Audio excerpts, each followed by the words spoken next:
السلام علیکم ورحمۃ اللہ وبرکاتہ۔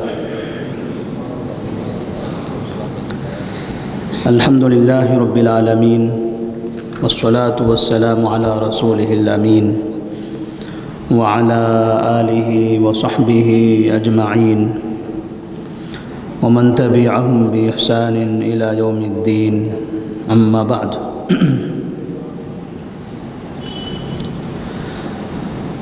نبی کریم صلی اللہ علیہ وسلم کی سیرت کے اس سلسلے دروس میں آج کے درس کا عنوان ہوگا نبی کریم صلی اللہ علیہ وسلم کے داماد ابو العاص رضی اللہ تعالی عنہ کا قبول اسلام۔ نبی صلی اللہ علیہ وسلم جب جنگ خندق سے فارغ ہو گئے، جو شوال سن 5 ہجری میں واقع ہوئی تھی، اس کے فوراً بعد بنو قریظہ کا معاملہ ختم ہو گیا اور سن 5 ہجری بھی ختم ہو گئی۔ سن 6 ہجری کی شروعات ہو رہی تھی۔ نبی کریم صلی اللہ علیہ وسلم کی مدنی زندگی میں ہجرت کا 6واں سال بڑا اہم سال رہا ہے، جس میں مدینہ کی زندگی میں اور مسلمانوں کی زندگی میں ایک بڑی تبدیلی آئی ہے۔ 10 سال کا عرصہ تھا مدینہ میں، یہ سمجھیے کہ 5 سال الگ اور 5 سال الگ۔ 5 سال کا جو عرصہ تھا ابتدائی، یہ تھوڑا سا تکلیفوں سے بھرا ہوا سال، مشقتوں والا سال۔ اب اس کے بعد 6 ہجری سے لے کر 10ویں ہجری تک، نبی صلی اللہ علیہ وسلم کی وفات تک بقیہ 5 سال، یہ تھوڑا سا امن والے اور اچھے ایام گزرے ہیں۔ تو ہجرت کا جب 6واں سال شروع ہوا تھا، نبی صلی اللہ علیہ وسلم جنگ خندق کے بعد غزوہ بنی المصطلق سے پہلے شعبان میں واقع ہونے والی ایک جنگ ہے، ایک غزوہ ہے جس میں نبی صلی اللہ علیہ وسلم شریک تھے۔ محرم سے لے کر شعبان کے درمیان، سن 6 ہجری کے محرم سے شعبان کے درمیان میں تقریباً 8 مقامات پر آپ صلی اللہ علیہ وسلم نے صحابہ کی فوجیں روانہ فرمائی تھی۔ چونکہ خندق میں الگ الگ قبیلے کے لوگ آئے تھے، ایسے قبیلے کے لوگ آئے تھے جن سے کبھی آمنا سامنا ہوا ہی نہیں تھا، لیکن کافروں کے بہکاوے میں، وہ یہودیوں کے بہکاوے میں آ کر یہ مدینہ پر حملہ کرنے کے لیے، مدینہ کو ختم کرنے کے لیے چل پڑے تھے۔ تب آپ صلی اللہ علیہ وسلم نے محمد بن مسلمہ رضی اللہ تعالیٰ عنہ، ابو عبیدہ بن جراح رضی اللہ عنہ، زید بن حارثہ رضی اللہ تعالیٰ عنہ، ایسے بڑے بڑے کمانڈر صحابہ کی نگرانی میں چند صحابہ کو الگ الگ مقامات پر بھیجا تھا۔ ان مقامات پر جہاں کچھ قبائل کے لوگ رہتے تھے اور انہوں نے بغاوتیں کی تھی، شرارتیں کی تھی، اور ابھی بھی ان کے پاس شرارت موجود تھی، تو آپ صلی اللہ علیہ وسلم نے چاہا کہ اب مکہ والے تو ادھر نہیں آ سکتے، ان کا کام تمام ہو گیا۔ خندق سے جو واپس گئے ہیں، اب دوبارہ کبھی مدینہ کا نام نہیں لے سکتے وہ لوگ۔ البتہ یہ مکہ اور مدینہ کے بیچ میں جو قبیلے ہیں، جو بدو قسم کے ہیں، یہ چلتے پھرتے کبھی کبھار پریشان کر سکتے ہیں، ان کی طرف سے تھوڑی پریشانی آ سکتی ہے۔ اسی طرح سے مدینہ سے ملک شام کی طرف کا جو علاقہ ہے، اس علاقے میں بھی جو قبائل ہیں، یہ لوگ بھی کبھی تجارتی قافلے پر حملہ کرنا، انہیں پریشان کرنا، یہ کام کر سکتے ہیں۔ لہٰذا آپ صلی اللہ علیہ وسلم نے چاہا کہ چھوٹی چھوٹی فوجیں بھیج کر ان کو بھی شانت کر دیا جائے، انہیں بھی خاموش کر دیا جائے اور ان سے بھی معاہدے کر لیے جائیں۔ لہذا آپ صلی اللہ علیہ وسلم نے محمد بن مسلمہ رضی اللہ تعالیٰ عنہ کو 10 افراد کا امیر بنا کر ذی قصہ نامی ایک جگہ کی طرف روانہ فرمایا جو مدینہ سے مشرق میں 45 کلومیٹر کے فاصلے پر ہیں۔ 10 افراد کی یہ جماعت جب وہاں پہنچتی ہے اس علاقے میں جہاں بنو ثعلبہ کی قوم رہا کرتی تھی، تو ان لوگوں نے جب دیکھا کہ یہ مدینہ کے لوگ ہیں تو رات کا وقت ہونے کا انتظار کیا۔ جب رات ہو گئی اور جب انہوں نے دیکھا کہ یہ 10 کے 10 افراد اب رات میں سو رہے ہیں، غفلت میں ہیں، تو ایسی صورت میں دھوکے سے اپنے 100 آدمیوں کو تیار کر کے اچانک حملہ بول دیا، اور اس میں 10 میں سے 9 لوگوں کا قتل ہو گیا۔ صرف محمد بن مسلمہ رضی اللہ تعالیٰ عنہ اکیلے بچ گئے۔ وہ بھی جب انہوں نے دیکھا کہ وہ مر چکے ہیں، ان پر بھی حملہ ہوا تھا، انہیں مرا ہوا سمجھ کر انہوں نے چھوڑ دیا تھا، لیکن وہ زندہ تھے۔ 9 لوگ اسی جگہ شہید ہو گئے۔ جب مکہ کی جانب سے مدینہ کی طرف ایک انسان سفر کرتے ہوئے اس راستے سے گزر رہا تھا تو اس نے دیکھا کہ ایک جگہ پر کچھ لاشیں گری ہوئی نظر آ رہی ہیں۔ تو قریب پہنچنے کے بعد جب اسے حقیقت پتہ چلی کہ یہ مدینہ کے لوگ ہیں تو اچانک اس کی زبان سے انا للہ و انا الیہ راجعون ایسے کلمات نکل گئے۔ جیسے کوئی انسان ایسی ڈراؤنی چیز اور عجیب حادثہ دیکھتا ہے تو منہ سے اچانک کوئی نہ کوئی کلمہ گھبراہٹ کے انداز میں منہ سے زور سے نکل جاتا ہے، ایسے اس کے منہ سے یہ کلمات ادا ہوئی۔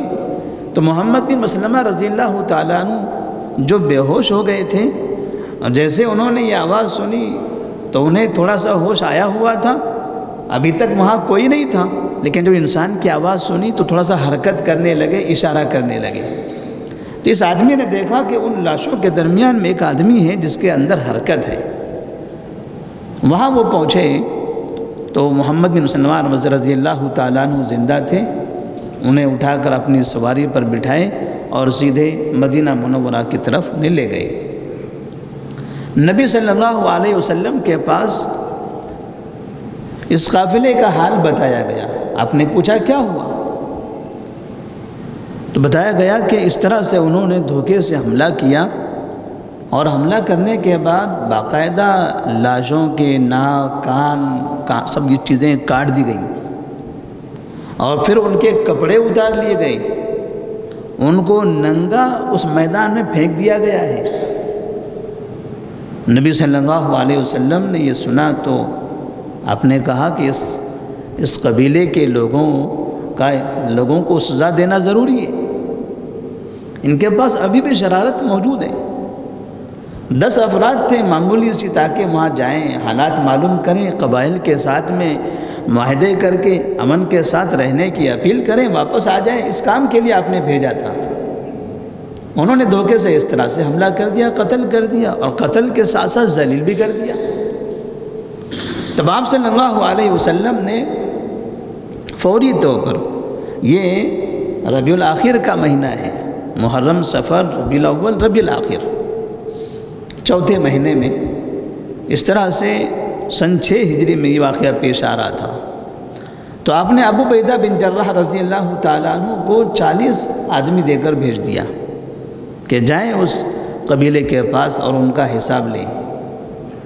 ابو عبیدہ بن جراح رضی اللہ تعالیٰ عنہ جب واپس وہاں پہنچے ہیں تو پتہ چلا کہ گاؤں کے لوگ سب بھاگ گئے۔ جو 100 کی تعداد میں آئے تھے چند دن پہلے محمد مسلمہ رضی اللہ تعالیٰ عنہ پر حملہ کرنے کے لیے، وہ سب کے سب گاؤں چھوڑ کر بھاگ گئے۔ ابو عبیدہ بن جراح رضی اللہ تعالیٰ عنہ نے وہاں پر انتظار کیا، کوئی بھی مقابلے کے لیے نہیں آ سکا۔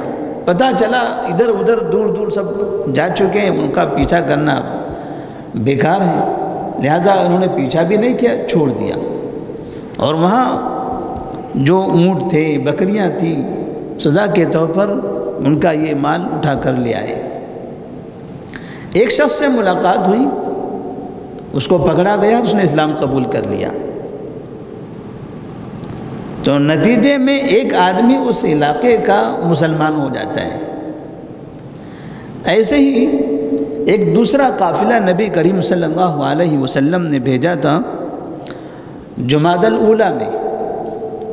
ربیع الاخر کا مہینہ ختم ہوا، پھر اس کے بعد دوسرا مہینہ جمادی الاولیٰ شروع ہوتا ہے۔ جمادی الاولیٰ میں آپ نے زید بن حارثہ رضی اللہ تعالیٰ عنہ کو مدینہ سے ملک شام کے علاقے کی طرف ایک قافلے کو روانہ کیا تھا۔ پتہ چلا کہ وہاں ایک تجارتی قافلہ ہے اور ان کے حال معلوم کرنا ہے کہ آخر یہ مقصد کیا ہے ان لوگوں کا۔ جیسے پہلے مکے والوں کا طریقہ تھا کہ وہ قافلے بھیجتے تھے، تجارت کرتے تھے اور ہتھیار وغیرہ خرید کر لاتے تھے تاکہ مدینے والوں پر حملہ کر سکیں۔ تو آپ نے اس اعتبار سے بھیجا تھا کہ جا کے معلوم کریں کہ آخر یہ قافلے کر کیا رہے ہیں۔ جب وہاں پہنچے ہیں زید بن حارثہ رضی اللہ تعالیٰ عنہ تقریباً 170 صحابہ کے ساتھ مل کر مدینہ سے 240 کلومیٹر کے فاصلے پر ملک شام کے علاقے میں، تب وہاں جو مکے کا قافلہ تھا تجارتی، ان سے ملاقات ہو گئی۔ زید بن حارثہ رضی اللہ تعالیٰ عنہ نے قافلے والوں کو قیدی بنایا، ان کا سامان وغیرہ سب مدینہ کی طرف لے آئے، کچھ لوگ وہاں سے فرار ہو گئے۔ انہی لوگوں میں ابو العاص بن ربیع رضی اللہ تعالیٰ عنہ تھے۔ ابو العاص بن ربیع یہ اس قافلے کے امیر تھے، ذمہ دار تھے۔ جب انہیں پتہ چلا کہ لوگ پکڑ رہے ہیں تو وہ سیدھے خود بخود اپنی سواری پر دوڑ لگا کر مدینہ کی طرف خود آ گئے اور آ کر سیدھے نبی صلی اللہ علیہ وسلم کی بیٹی زینب رضی اللہ تعالیٰ عنہ کے گھر پہنچ گئے۔ زینب رضی اللہ تعالیٰ عنہ ان کی بیوی تھی، ابو العاص رضی اللہ تعالیٰ عنہ کی بیوی۔ ابو العاص رضی اللہ تعالیٰ عنہ مسلمان نہیں ہوئے تھے، کافر تھے، وہ مکہ میں رہتے تھے۔ ان کی بیوی زینب رضی اللہ تعالیٰ عنہ جو نبی کی بیٹی تھی وہ مدینہ میں تھی۔ جب جنگ بدر میں 70 جو قیدی لائے گئے تھے بدر کے مقام سے، اس میں سے ایک ابو العاص بھی تھے،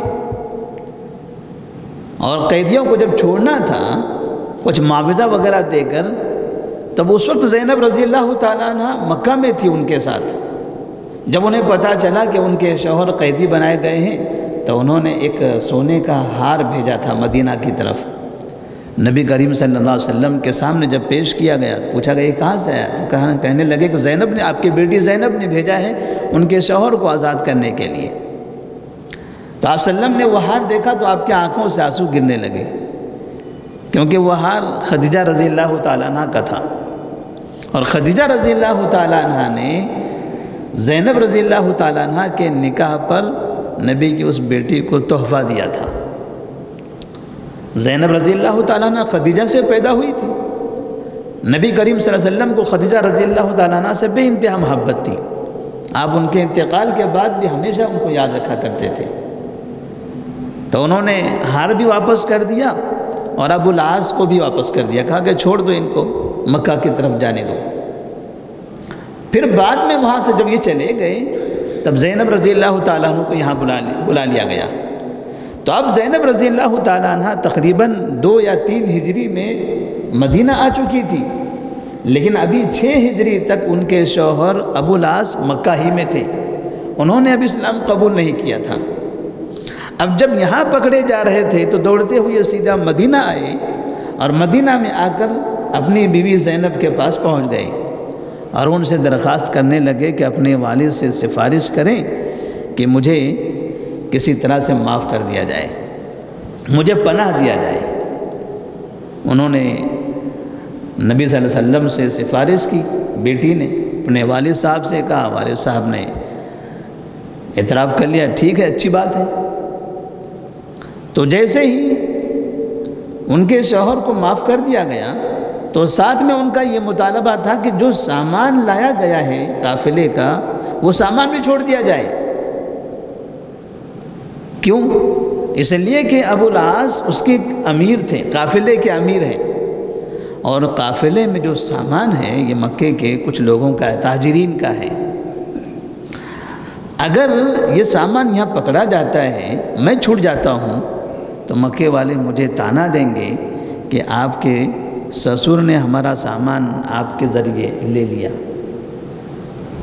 مجھ پر الزام آ جائے گا، لوگ مجھ پر شک کرنے لگیں گے، مجھے غلط کہیں گے کہ میں نے دھوکہ دیا ہے آپ لوگوں کو۔ لہٰذا اپنے والد سے کہیے کہ وہ سامان بھی واپس کر دیں، میں جا کر مکے والوں کو ان کا سامان واپس کر دیتا ہوں۔ نبی صلی اللہ علیہ وسلم نے صحابہ رضی اللہ تعالیٰ عنہ سے کہا قافلے کے پاس سے جو سامان لایا گیا تھا ابو العاص کو دے دیا جائے۔ ابو العاص وہ سامان لے کر مکہ گئے، اور جن جن لوگوں کا سامان تھا تجارت کے لیے جو لے جایا گیا تھا، منافق کے ساتھ جن کو دینا تھا ان سب کو دے دیا، اور دے کر پھر ہمیشہ کے لیے مکہ سے ہجرت کر کے مدینہ منورہ آئے، اور یہاں آ کر انہوں نے اسلام قبول کر لیا۔ جب انہوں نے اسلام قبول کر لیا تو نبی کریم صلی اللہ علیہ وسلم نے اپنی بیٹی زینب کو ان کے پاس رکھا۔ جو پہلے کا نکاح تھا اسی نکاح پر، جو ان کا نکاح ہوا تھا وہ کفر کی حالت میں، اس وقت ابو العاص کافر تھے، ابھی بھی کافر تھے سن 6 ہجری میں، اس کا مطلب پہلے بھی کفر ہی پہلے ہی تھے۔ تو جب اسلام آیا زینب رضی اللہ تعالیٰ عنہ تو مسلمان ہو گئی، انہوں نے اسلام قبول کر لیا، ان کے شوہر نے اسلام قبول نہیں کیا، تو شوہر نے اسلام نہیں قبول کیا تھا، اس لیے ان کے پاس سے ان کی بیوی کو مدینہ بلا لیا گیا، شوہر وہیں رہ گئے تھے، لیکن جب وہ مسلمان ہو گئے تب ان کی بیوی کو ان کے حوالے کر دیا گیا۔ تو ابھی تک کہ اس سے پہلے تک جو معاملات ہوا کرتے تھے، کبھی شوہر پہلے مسلمان ہوتا، کبھی بیوی پہلے مسلمان ہو جاتی، کبھی بچے مسلمان ہوتے، کبھی باپ مسلمان ہوتے، تو آپ صلی اللہ علیہ وسلم ان لوگوں کا نکاح دوبارہ نہیں پڑھاتے تھے، ان کو اسی طرح رکھا کرتے تھے۔ بعض مرتبہ شوہر پہلے مسلمان ہو گیا، بیوی بعد مسلمان ہو رہی، بیوی کو ان کے حوالے کر دیا، کبھی بیوی پہلے مسلمان ہوتی ہے شوہر بعد میں، تو پھر شوہر کو بیوی کے دونوں کو پرانے نکاح پر باقی رکھا جاتا تھا۔ تو آپ صلی اللہ علیہ وسلم کے یہ داماد ابو العاص رضی اللہ تعالیٰ عنہ پھر مدینہ میں رہنے لگے۔ ان کی ایک بیٹی تھی امامہ رضی اللہ تعالیٰ عنہ۔ ہم نے نماز کے سلسلے میں سنا ہوگا کہ آپ صلی اللہ علیہ وسلم نماز کی حالت میں ایک بچی کو گود میں لے کے نماز پڑھا کرتے تھے۔ جب آپ کو رکوع کرنا ہوتا، سجدہ کرنا، تو بچی کو زمین پر بٹھا دیتے، لٹا دیتے، اور جب قیام کرنا ہوتا بچی کو اپنی گود میں اٹھا لیتے۔ وہ بچی انہی کی تھی، زینب رضی اللہ تعالیٰ عنہ کی بیٹی ابو العاص رضی اللہ تعالیٰ عنہ سے۔ تو یہ امامہ رضی اللہ تعالیٰ عنہ جو نبی کریم صلی اللہ علیہ وسلم کی نواسی ہے، بعد میں ان کا نکاح علی رضی اللہ تعالیٰ عنہ سے ہوا تھا، انہوں سے ہوا تھا۔ امامہ رضی اللہ تعالیٰ عنہ کا نکاح جب علی رضی اللہ تعالیٰ عنہ کی بیوی فاطمہ رضی اللہ تعالیٰ عنہ انتقال کر گئی تو انہوں نے نبی کی نواسی سے نکاح کیا تھا، اس لیے کہ نبی کریم صلی اللہ علیہ وسلم کی نظر میں امامہ رضی اللہ تعالیٰ عنہ کی بڑی عزت تھی، بہت محبت کیا کرتے تھے ان سے، اور ان کا ایک بیٹا بھی ہوا کرتا تھا، ان کا نام علی تھا۔ وہ بلوغت سے کچھ پہلے قریب میں انتقال کر گئے، زیادہ عمر انہوں نے نہیں پائی، صرف بیٹی کی عمر طویل رہی، اور پھر بعد میں ان کی اولاد بھی ہوئی۔ اس طرح سے سن 6 ہجری کے واقعے میں ہم دیکھتے ہیں کہ آپ صلی اللہ علیہ وسلم کے گھرانے کے افراد آہستہ آہستہ، اس سے پہلے عباس رضی اللہ تعالیٰ عنہ ابھی بھی وہیں ہیں، ایک ایک کر کے نبی کے گھرانے کے لوگ اب مدینہ کی طرف آتے جا رہے تھے، تو ان میں سے ایک کڑی ابو العاص رضی اللہ تعالیٰ عنہ کی تھی۔ تو یہ جو قافلے روانہ کیے جاتے تھے، اس قافلے کا مقصد صرف وہاں کے لوگوں کو تکلیف دینا یا حملہ کرنا یہی نہیں ہوتا تھا، سمجھانا، ملاقات کرنا، اسلام کی دعوت دینا۔ یہی وجہ بنی کہ جب ابو عبیدہ بن جراح رضی اللہ تعالیٰ عنہ اس جگہ پر محمد مسلمہ رضی اللہ تعالیٰ عنہ کے قافلے پر جہاں حملہ ہوا تھا، جب وہاں پر گئے تو وہاں ایک آدمی مسلمان ہو چکا تھا، وہاں ایک شخص نے اسلام قبول کر لیا، اور ایک قافلہ جب ادھر گیا تو یہاں سے ابو العاص رضی اللہ تعالیٰ عنہ مسلمان ہو گئے۔ تو ہر کارروائی میں جب بھی کسی جگہ کارروائی ہوتی تھی وہاں سے کوئی نہ کوئی اسلام قبول کرنے میں حاضر ہو جاتا تھا اور نبی کریم صلی اللہ علیہ وسلم کی خدمت میں پہنچ جاتا۔ تو نبی کریم صلی اللہ علیہ وسلم کی جنگی کارروائیوں کے ایک مقصد اسلام کی دعوت بھی تھی۔ تو اللہ تبارک و تعالیٰ سے دعا ہے کہ اللہ تبارک و تعالیٰ ہم تمام کو ہر حالت میں اسلام کی، ہر جگہ اسلام کی دعوت دینے کی توفیق عطا فرمائے۔ والسلام علیکم ورحمۃ اللہ وبرکاتہ۔